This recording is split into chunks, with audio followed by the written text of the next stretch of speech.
Acton in Focus is brought to you by Gallant Insurance Agency.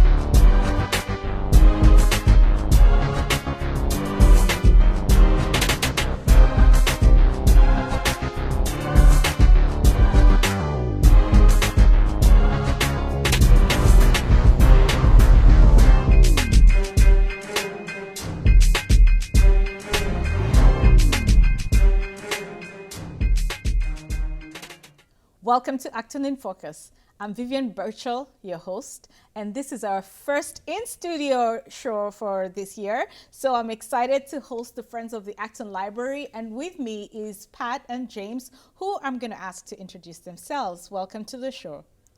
Thank you. Thanks, Vivian. Would you please introduce yourselves to our viewers? Hi, my name's James Fox. I'm the president of the Friends of the Acton Libraries.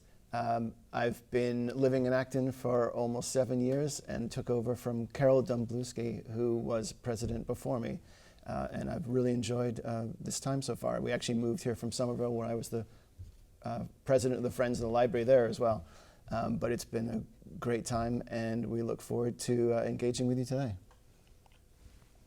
Hi, my name is Pat Clifford. I'm the treasurer of the Friends of the Library, and I preceded James by a number of years. I've been doing this for about 20 years, long-time Acton resident, and have really been proud of the work we've done to reach out into the community. And James will be talking about our mission, but we are in many places, and I'm happy to be here to talk about them.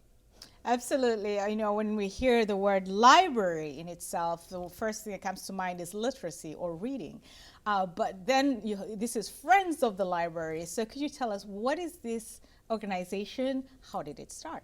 Thanks, Vivian. So the organization itself started in 1962, actually, in town. Wow. But the current makeup is, our mission is to raise funds through the book sales that we do, which people may be familiar with. But we raise funds through the book sales and some other avenues, and that money is raised and distributed as grants to all of the libraries in town, in fact, which means the school libraries as well. So we give money to the elementary schools, to the middle school, and the high school as well as Acton Memorial and to West Acton as well. Along with that, we also provide a scholarship along with a lot of other great organizations in town for the spring scholarships that are given out. So we really try and get around the entire community, especially the schools. Some of the AB teens work with us as volunteers. Some of them, again, at the end of the year, we give a scholarship to one or more of those teens who have helped us during the year. And then we have our book sales, which need lots of help to make them happen, and that can either be with scout troops or adult volunteers, or again with these AB volunteer teens who we rely on, and they do a fantastic job. Thank you very much. So when you say you raise money through book sales, how do you get these books? Can you speak to that? No, that's awesome. People ask that. So this is 100% from book donations from town residents, essentially, and this is a huge part of the dynamic of the Friends. One, they donate books that we then sell at the book sales, and that helps raise funds. But two, it's really recirculating these books through the community. So at each book sale, probably around 5,000 or 6,000 or 7,000 books we sell that get out the door, and those are essentially going back into the hands of Acton residents. So it's more than recycling; it's certainly recirculating through the community. So those books get enjoyed again and again. Right. And Pat, you have been with the library for how many years? And what are some of the trends you have seen during your time with the organization? Well, the interesting thing that happened to me is I came in sort of in the middle of the library's lifespan.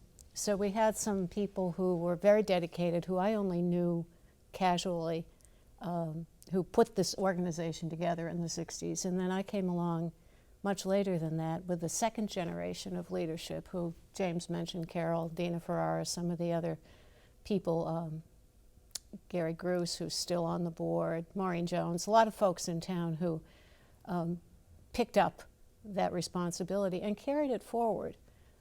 We used to do like one-day book sale. Now we're in a 3-day cycle. We used to raise, $2,000 or $3,000 per book sale. Now we're up around $8,000 or $9,000. That's impressive. And at $1 and $2 a book, that's a lot of books moving through. So my perspective has been to see it grow and to see new people come along with new ideas as to how we can embrace the community. Right. And what are some of the ideas that you have put forward or you want to see implemented to increase participation and engagement of the community? So in other words, how can the community be a part of the work that you do? I mean, certainly the community does a great job in supporting us. One, donating books to help this kind of cycle continue. We have lots of different volunteers, and we are happy to, take inquiries from anyone else who wants to get involved. friendsactonlib@gmail.com is our email address. And there are lots of different opportunities, whether that's our ongoing book sorting, whether that's just working at the book sales, which can be quite social, actually. So there's that. But then there also, I think you were kind of leading on the kind of community aspect of libraries in general, I think, has really changed that dynamic over the last kind of 30 years. Of the library being a community hub with events and programs and things like that. It's not just a building full of books. Having events that people can go to, either whether it's a community space outside, groups in town using it just as a community space for meetings, or attending events put on by the library. I think the library itself does a great job of creating that kind of community aspect and a meeting place for people, in fact. Right, and I'm just curious, over the years that you have been with carrying out book sales, have there been any particular topics or genres that have been selling like hotcake? Oh, that's a good question. About 10 years ago, the science fiction stuff started flying out, and we had to make we divide the book sale into categories, obviously. We had to make a whole new place for the science fiction. I don't, that was just a high interest. We still get thousands of cookbooks.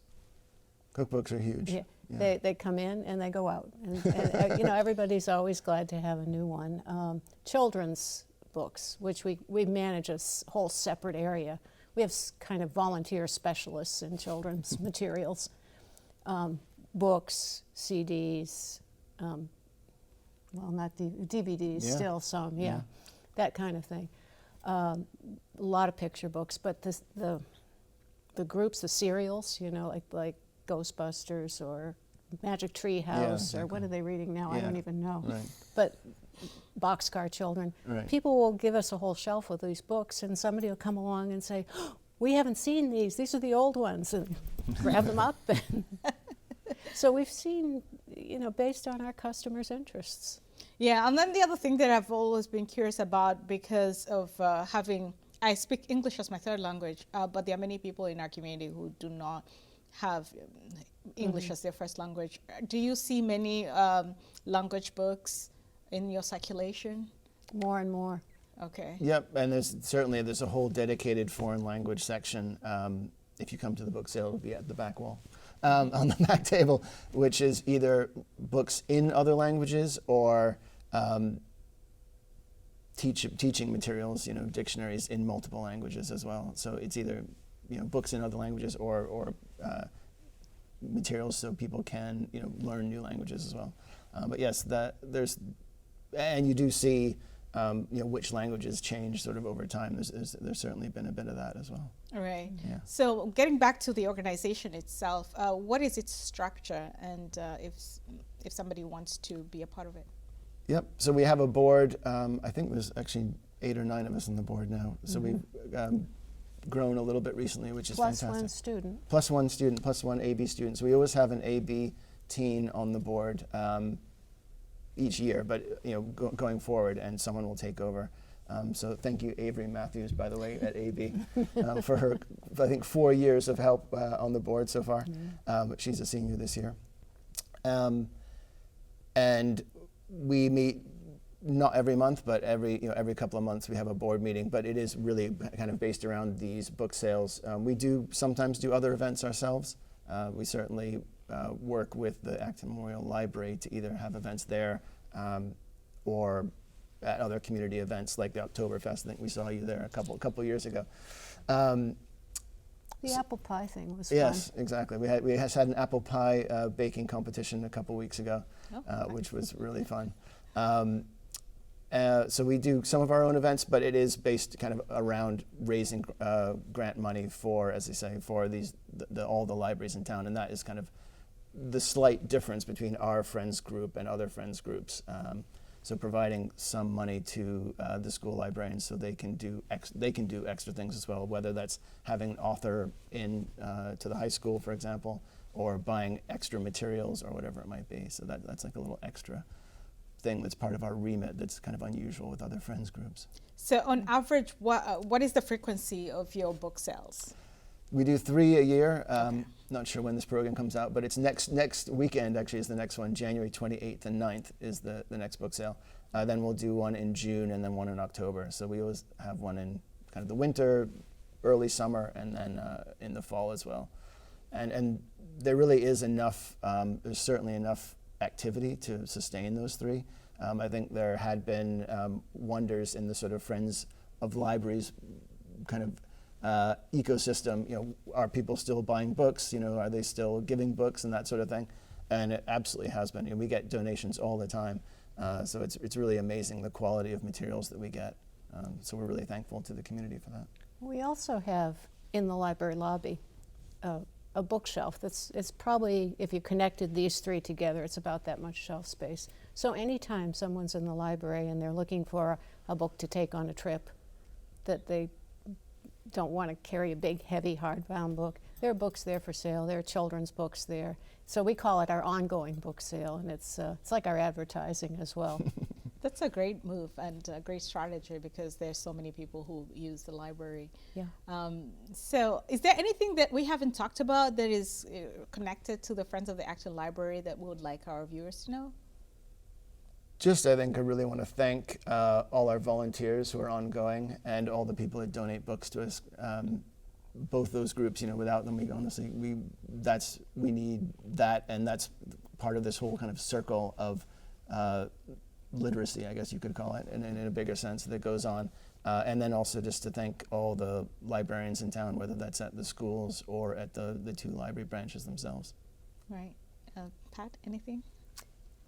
We're a working board. We're a 501c3, and we have a lot of fun. So it sounds a little stuffy, raising money for libraries, but it's not at all. It's a great group of people. There's a lot of energy. We've never turned down a volunteer, so that's where we are. Absolutely. No, thank you so much for the service that you provide this town for fundraising for our libraries. I mean, it's the way we can sustain literacy in our community, by funding libraries. And so on behalf of the community, I'd like to say thank you for the work you do. Thanks for having us. Thanks very much. Thanks for being here. And to our viewers, I hope you've learned about the work of the Friends of the Acton Library. Please support them, support the book sales, and if you want to learn more, please visit their website below, and you can also reach out to them at the email below. Thank you for watching Acton in Focus. Till next time.